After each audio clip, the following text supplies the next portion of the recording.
제가 오늘 말씀드릴 부분은 그런데 서울대학교 융합대학원에서 저는 이제 정보 융합을 하고 있고요.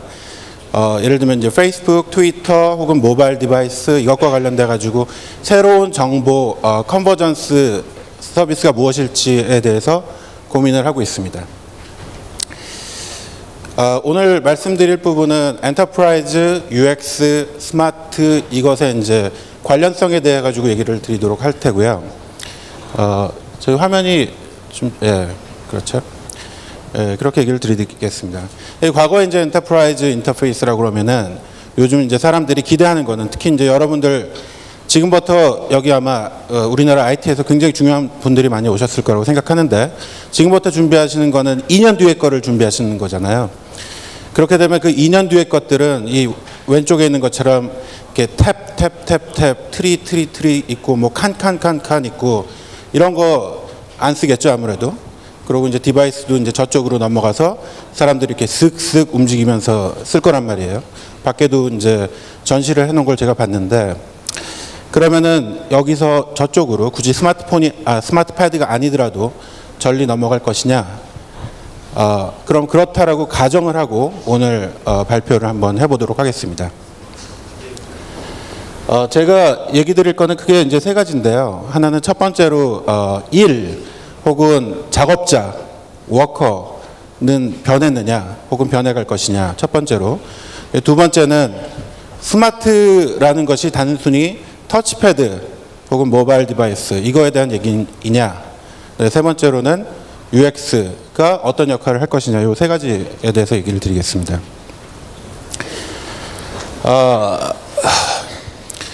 이게 이제 아마 지난 10년 동안 이제 저희가 상정을 했던 일하는 환경이라고 보시면 될 것 같아요. 사람들은 큐비클에 앉아 있고 그 다음에 일정한 장표들을 만들어내고 이것들을 전산화를 해가지고 주고받고 이런 일들을 했죠. 하지만 지금 생각해 보면 실제로 이렇게 일하시지 않는 분들이 더 많죠. 회의실에 노트북 들고 몰려가가지고 한시적인 TF 일들을 많이 하실 테고 또 이제 노트북을 들고 여기저기 다니시면서 오늘같이 이런 데 오셔서 이제 일도 하시고 업무도 하시고 결제도 하시고 이런 일들이 많겠죠. 또 과거에 저 장표들을 전선화하는 게 첫 번째 아마 UX 패러다임이었다고 치면은 이 장표들이 서로 이제 정보적으로 얽혀 있는 것들이 아마 지금 현재의 엔터프라이즈 시스템이라고 보시면 될 것 같아요. 근데 지금 아이패드도 그렇고 새로운 그 UX들을 보면은 저렇게 줄 쳐져 있고 칸 쳐져 있는 장표들이 거의 없을 겁니다. 대부분 내가 하는 이 정보의 이제 생각의 흐름에 맞도록 필요한 정보들이 보이고 처리하고 이제 그렇게 처리를 하죠. 근데 이런 변화들이 이제 존재를 할 거라고 생각을 합니다. 일들이 변하고 있죠. 뭐 너무나 당연한 얘기지만 여기 지금 보면은 이제 그 빨간 라인이 이 회색 라인이 기존에 이제 가치를 창출하는 일들이었다고 보시면 될 것 같아요. 기획을 하는 부분이 있고 생산을 하는 부분이 굉장히 중요하고 그다음에 이제 공급을 하고 서비스를 하고 판매를 하고 가치의 많은 부분은 제조업에서 이제 생겼겠죠. 요즘 이제 제조업, 전자제조업들이 이제 많이 그 도마에 오르는 이유들도 우리들이 구글이나 이렇게 애플처럼 앞쪽 혹은 뒤쪽에 밸류 창출이 적었다라고 하는 자성의 목소리가 있는 것 같아요. 굉장히 많은 현재 우리나라 워커들도 앞쪽으로 혹은 뒤쪽으로 움직여가서 일을 하고 있단 말이죠. 직업 채용 공고를 보거나 실제로 이제 잡 디스트리뷰션을 하는 걸 보면 가운데 있는 아주 이제 가장 중요한 툴들이 ERP, SCM 이런 툴들이었을 거란 말이죠. 앞쪽에 있는 툴들은 뭐가 될까요? 엔터프라이즈 포탈, KM, 뭐 프로젝트 매니지먼트 하는 툴들 혹은 생각을 돕는 툴들 이런 툴들이겠죠. 근데 그런 툴들은 요즘 사람들이 더 오픈되어 있는 환경의 도구들을 많이 쓰죠. 페이스북도 쓰고 드랍박스도 쓰고 위키피디아도 쓰고 또 정보들은 이제 다른 곳에 가서 보기도 하고 이런 식으로 사람들의 일이 바뀌고 가치가 변화가 되고 하는 일들이 변하고 있는데 저희 엔터프라이즈 소프트웨어도 아마 타겟과 도메인들이 좀 바뀌지 않을까 생각합니다.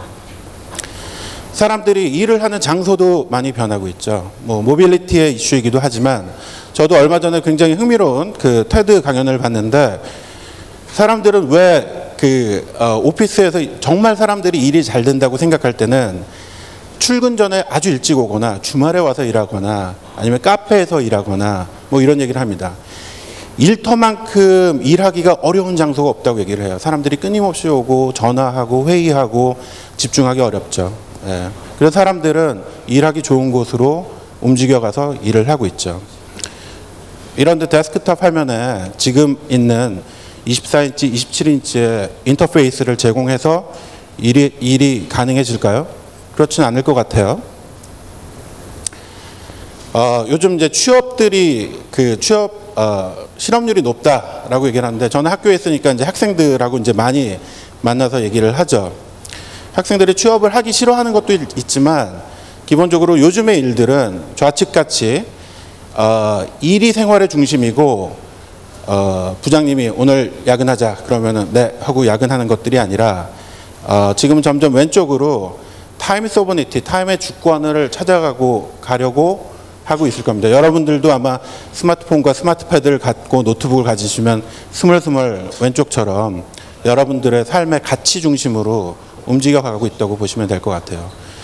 앞으로 퓨처 워커들은 우측을 만족시켜 주지 않으면 일을 하기 생산성이 굉장히 떨어질 거라고 생각을 합니다. 예. 앞에서 쭉 설명드렸지만 미래 일은 효율성보다는 창의성, 완결성보다는 시행착오, 새로운 것, 이런 것들을 유도하는 일들이 점점 더 많아지고 우리나라는 그런 데서 가치 창출을 하지 않으면 안 되겠죠. 그런 일자리도 많아지겠고 심지어는 중간에 생산 쪽에 관련된 소프트웨어나 업무들도 클릭할 거라고 생각합니다. 이런 기준으로 일들을 조금 나눠보면 일단은 가로축을 보면 이제 컬래버레이션이 많은 쪽 업무가 있을 테고요. 컬래버레이션보다는 개인적인 업무들이 훨씬 더 중요한 디멘전이 있을 겁니다. 상하로 보면은 같은 공간에서 코프레젠스라는 건 사실 굉장히 중요합니다. 지금처럼 화상회의 시스템, 전자 시스템이 굉장히 잘 돼 있는데도 불구하고 G20를 하면 대통령들이 움직이고 아마 제가 보기에는 대통령들의 이동 시간이 점점 더 많아지는 것 같아요. 그만큼 면대면 인터랙션을 필요로 하는 거는 기호적으로 전자적으로 전달이 안 되는 것들을 실제로 만나서 미세 조정하고 결정할 일들이 많기 때문입니다. 일 중에 그런 일들도 있겠죠. 센트럴라이즈 스페이스에서 필요한 일들이 있겠고 반면에 현장, 연구소, 판매 현장, 기타 등등에서 필요한 일들도 있을 겁니다. 그래서 현재 저희가 이제 하고 있는 여러 가지 일들을 항상 저 첫 번째 쿼드랭글에 있는 오피스에서 데스크탑 컴퓨터를 놓고 잘 짜여진 엔터프라이즈 시스템을 놓고 일을 할 거라고 생각한다면 2년 뒤에는 아마 굉장히 대응하기 어려운 일들이 생기지 않을까 이렇게 생각을 합니다. 제가 여기 타이머를 가지고 올라왔던 것 같은데 타이머가 사라졌네요. 뭐 이런 것들을 한번 잘 생각해 보실 필요가 있을 것 같습니다. 일단은 전통적인 업무가 사라지진 않을 것 같아요. 오피스가 이제 상당히 중요한 업무가 될 테고, 그 다음에 이제 센트럴라이즈 스페이스이지만 그 지식 업무 같은 것들을 하는 일들이 필요할 테고, 현장 중심적 업무도 있을 테고, 그 다음에 이동하면서 필요한 업무들도 있을 거라고 생각합니다. 이런 것들을 이제 도와주는 여러 가지 장비나 시스템들이 많이 필요할 거라고 생각합니다. 스마트에 대해서 한번 얘기를 해보도록 할게요. 그러니까 앞부분에서 워커와 웍스는 변하고 있고 굉장히 보이지 않게 중요한 변화를 가지고 가고 있습니다. 저희가 지금 그 삼성전자랑 같이 프로젝트를 하고 있는데 한번 컴퓨팅 파워나 메모리가 거의 0에 가까운 클라우드 디바이스를 한번 상정을 해보자. 그럼 그 기계 가지고는 사람들이 무엇을 할까? 이런 상정을 합니다. 이제 이런 생각을 하다 보니까 이제 과거로부터 좀 되돌아가서 생각하는데, 여러분들 PC가 이 모뎀조차 없었던 PC 가지고 옛날에 무엇을 하셨는지 기억이 나십니까? 어느 순간 브로드밴드 인터넷이 들어와서 우리가 하는 일들이 굉장히 바뀌었음을 아셨을 테고요. 모바일 장치가 들어와 가지고 또 굉장히 많이 바뀌었음을 알고 있습니다. 클라우드 PC 혹은 포스트 PC, 스마트 디바이스 이런 것들을 이제 한 군데 묶어볼 필요가 있을 텐데요. 일단 기본적으로 정보의 단위인 파일 폴더는 이쪽에서 지배적인 거였다고 치면 이쪽에서는 웹브라우저가 대세였죠. 이때는 URL들이 굉장히 중요한 정보의 이제 단위가 됐을 거예요. 그 다음에 이제 모바일 쪽에서는 가장 업투데이트한 인포메이션이 들어올 테고 스마트 디바이스에서는 내가 봤던 히스토리 같은 것들이 더 중요할 겁니다. 간단하게 예를 들면 저희 학생들 뭐 여기 계신 분들도 그렇지만 음악을 듣는데 옛날에는 곡을 다운로드 받아가지고 파일로 관리를 하셨지만 벅스나 멜론 같이 클라우드 서비스를 스트리밍해서 들으시는 분들은 파일이라는 개념이 없죠. 거기에는 이제 플레이리스트만 있을 뿐이죠.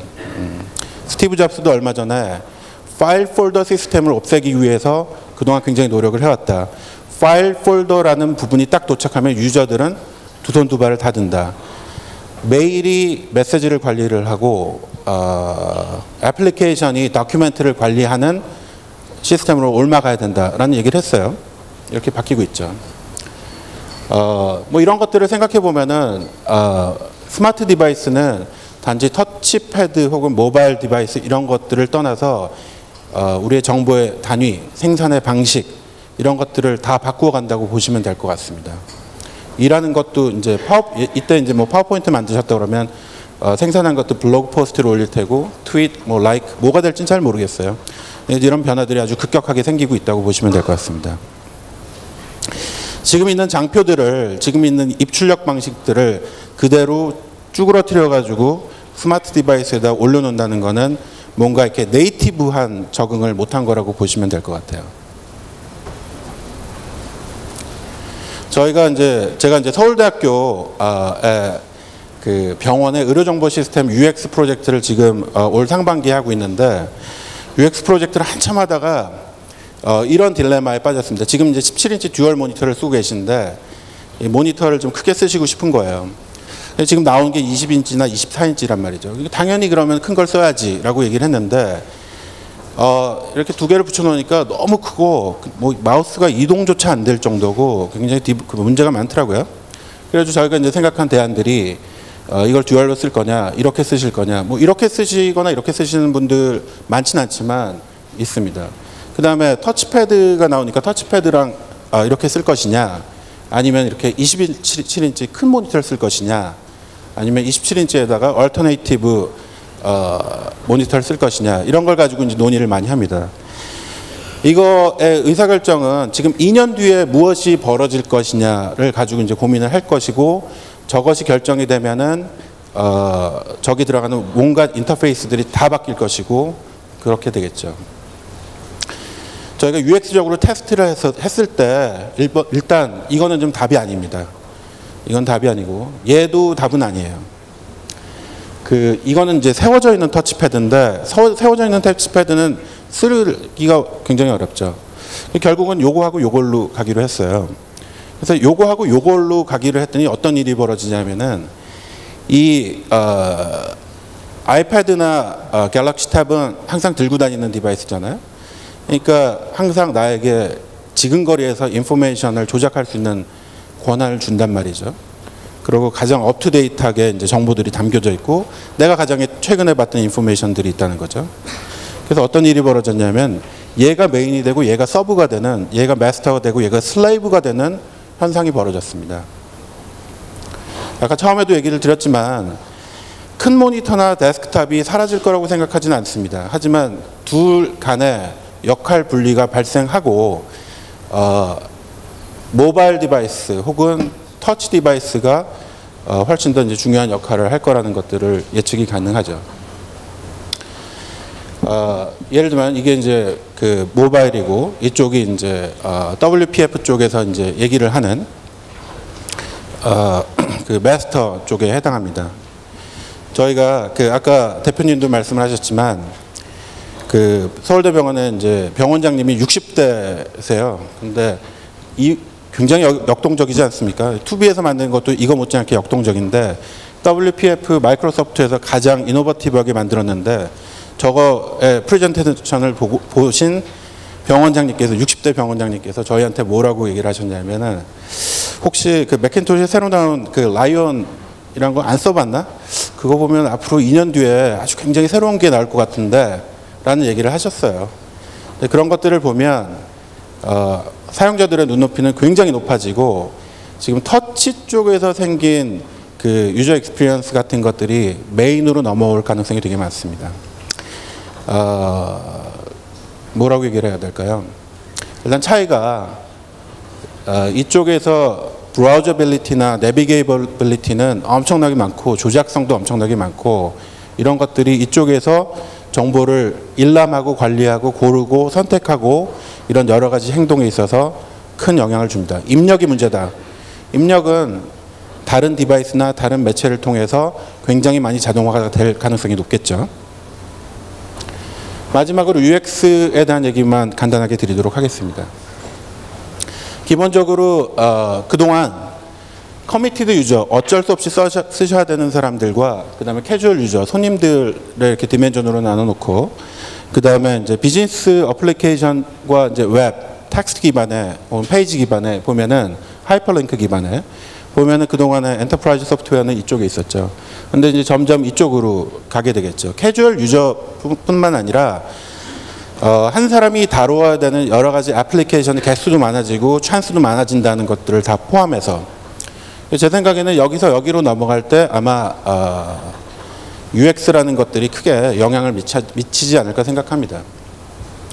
저희가 이제 UX 얘기할 때 이제 가장 기본적으로 얘기하는데 이 편의점과 구멍가게를 놓고 콜라 한 병 사러 갔을 때 어디로 가시겠습니까? 라고 물어보면 대부분 다 편의점을 가시겠다고 얘기를 해요. 10분 중에 한 분은 구멍가게를 가시지만. 근데 이런 관점에서 보면은 이게 사실은 이런 경험소와 경험선들을 나누어서 사람들이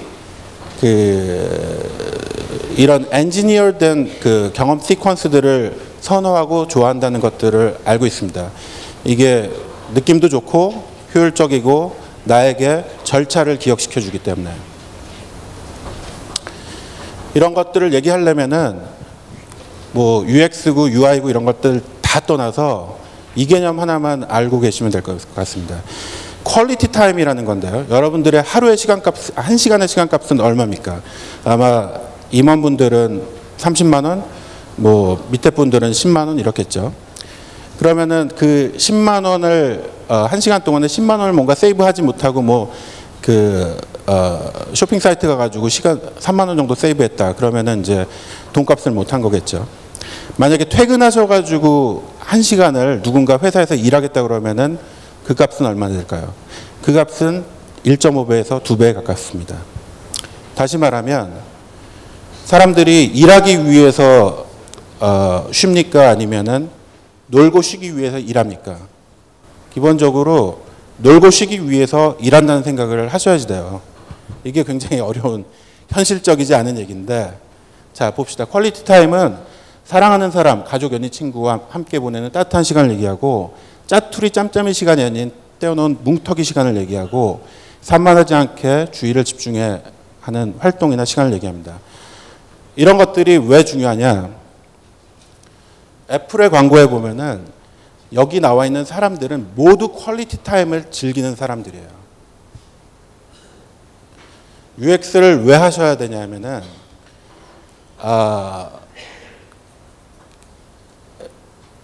이 1000년 전에 만들어졌던 동전 같은 것들에 종속되지 않고 이 자유이용권과 같이 사용자들이 어디에나 액세서빌리티가 높아지고 그러니까 사람들이 자유롭고 행복해지고 똑똑하도록 을 고민하는 게 UX고 UX를 가져올 수 있는 이노베이션이라고 보면 될 것 같아요.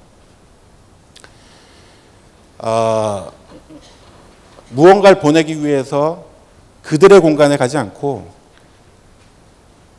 내 동선 위에 일이 벌어지도록 해주는 것들, 이런 이노베이션들이 UX 이노베이션이라고 보시면 될 것 같아요. 화면을 바꾸는 것들은 그렇게 중요하지 않습니다. 굉장히 프로세스와 관련돼 있고 이런 관점과 철학을 고수하는 것들이 굉장히 중요하고 또 여러분들의 삶도 바꿀 거라고 생각을 해요. 저희가 병원 프로젝트를 하면은 뭐 이런 얘기들 많이 합니다. 데이터가 보이는 게 아니라 인사이트가 보여지게 해라. 데이터가 읽히는 게 아니라 그 환자가 눈앞에 떠 있는 것처럼 했으면 좋겠다. 이런 얘기들을 많이 하죠. 그런 것들을 잘 고민해 보시면 될 것 같아요. 제가 삼성전자 가면은 삼성전자나 LG전자 가면은 이런 거 많이 하는데 지금은 은퇴하셨지만 만약에 빌 게이츠가 내년에 아이컴퍼니라는 솔루션을 가지고 나오면 어떻게 하시겠습니까? 이런 얘기를 많이 하면은 긴장을 많이 하시죠. 제가 보기에 스티브 잡스가 가지고 나왔으면은 이런 얘기를 할 거예요. 폼이 없다. 뭐 넣지 않을 것이다. 뭐 여러 가지 지금에 있는 관행들을 다 없앤 얘기들을 할 거란 말이죠. 컴포넌트화가 되어서 생태계가 있을 거고 굉장히 많은 참여자들이 진입을 해가지고 할 것이고 인터액션 드리븐 할 것이고 이런 얘기들을 하겠죠. 이런 고민들을 해보시면은 이런 것들이 변화를 생각할 수도 있는데 저희가 변화를 생각하지 않고 있다는 것들을 아실 수 있습니다. 이게 마지막 슬라이드인데요. 제가 이제 굉장히 좋아하는 단어가 유례 없는 이라는 단어예요. 그 unprecedent는 해석을 하면 뭐라 적당히 부를 이름조차 없는 이라고 보시면 될 것 같아요. 아이패드가 옛날에 이제 그런 케이스인데 키보드가 없는 노트북 뭐 이런 식으로 불리기도 했었죠. 뭐 이런 것들을 생각해 보시는 게 굉장히 중요한 것 같아요. 이 백그라운드가 영화 인셉션에서 나오는 아주 건물의 이제 계단인데 거기 보면 이런 얘기가 많이 나옵니다. 설계자는 기억에 의존해서 공간을 만들어서는 안 되고 표적이 의식하지 못하도록 새롭고 창의적인 공간을 만들어야 하며 아주 넓은 공간을 형성해야 된다. 여러분들이 사용자를 관찰하고 사용자들의 정보활동 모델을 디자인한 다음에 무언가를 만들 때 과거의 관행이나 기억에 의존하지 마시고 그 사람들이 원하는 것, 불편사항들 혹은 그 사람들의 프로세스 절차 이런 것들을 생각해 볼 필요가 있지 않을까 생각해요. 이거를 구현할 수 있는 도구들은 너무 많이 나와 있고 지금 새로운 인터페이스 양식들도 지금 자리를 잡아가고 있는 때라고 보시면 될 것 같습니다. 결론만 말씀드리면은 지금 계획하시는 프로덕트, 2년 뒤에 나올 프로덕트는 아주 혁신적이지 않으면은 살아남기가 어려울 거고 그것이 대형 엔터프라이즈 소프트웨어가 될지 아니면 컨슈머 드리븐 프로젝트가 될지 모르겠지만 그 이노베이션의 중심이 뭐 클라우드도 있고 여러 가지가 있지만 사용자의 관찰, 사용자의 요구로부터 출발한다는 것들을 말씀드리고 싶습니다. 이상입니다.